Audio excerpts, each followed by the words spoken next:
అత్యాచారం జరిగిన సంఘటనను మరి చాలా సభ్య సమాజాన్ని ఆవేదనకు గురి చేసింది, రోదనకు గురి చేసింది.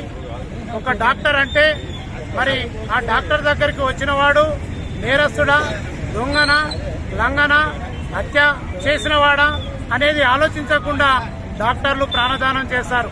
మరి అలాంటి డాక్టరు దాదాపు ఓపీ చూసి వైద్య సేవలు అందించి రాత్రి దాదాపు తెల్లవారుజామున 2 గంటల వరకు పనిచేసి విసిగిపోయి అలసట చెంది డ్యూటీ అయిపోయిన వెంటనే సెమినార్ హాల్లో సేద తీరుతున్న సమయంలో మరి ముష్కరుడు మరి ఎంతమంది అందులో పాల్గొన్నారో తెలియడం లేదు. వైద్య పరీక్షలలో అక్కడ సామూహిక అత్యాచారం జరిగినట్టు ఆధారాలు దొరుకుతున్నాయి. కానీ ప్రభుత్వం ఒక అనామకున్నో మరి ఎందుకు కొమ్ము కాస్తుందో తెలియదు. ఒక అనామకుని దోషిగా చూపెడుతూ మరి ఈ కేసును తప్పుదారి పట్టించడానికి బెంగాల్ ప్రభుత్వం ప్రయత్నం చేస్తుంది. ఒక మహిళ ఒక ఫైర్ బ్రాండ్ అంటారు మమతా బెనర్జీని.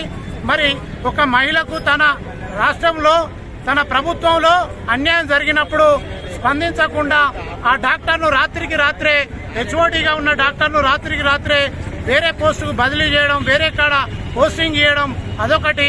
మరియు ఆధారాలు దొరకకుండా డిస్మెంటల్ చేయడానికి ప్రయత్నం చేయడం, ఇవన్నీ చూస్తే ప్రభుత్వం దోషులకు కొమ్ము కాస్తుందనేది అర్థమైపోతుంది. ఒక మహిళా డాక్టర్కే రక్షణ లేనప్పుడు మహిళలకి దేశంలో రక్షణ ఉంటుందా అని అడుగుతున్నాం. మరి ఈ స్వాతంత్ర దినోత్సవానికి ముందు రోజు జరిగిన ఈ సంఘటన సభ్య సమాజం సిగ్గుతో తల వంచుకుంటుంది. మరి దోషులు ఎవరైనా ఎంతటి వారైనా వాళ్ళు ఏ పలుకుబడి గల వ్యక్తులైనా వెంటనే వారిని ఉరి తీయాల్సిన అవసరం ఉన్నది. బహిరంగంగా వీలైతే ఎన్కౌంటర్ చేయవలసిన అవసరం ఉన్నది. అప్పుడే ఈ దేశానికి ఒక భరోసానిచ్చిన వాళ్ళు అవుతారు. మరి ఇలాంటి పరిస్థితుల్లో డాక్టర్లు, మహిళా డాక్టర్లు సేవలు అందించాలంటే ఇబ్బంది పడతారు. మరి ఎంతో మంది పేదలు వచ్చే ప్రభుత్వ ఆసుపత్రిలో ఈ విధంగా జరగడం బాధాకరమైన విషయం.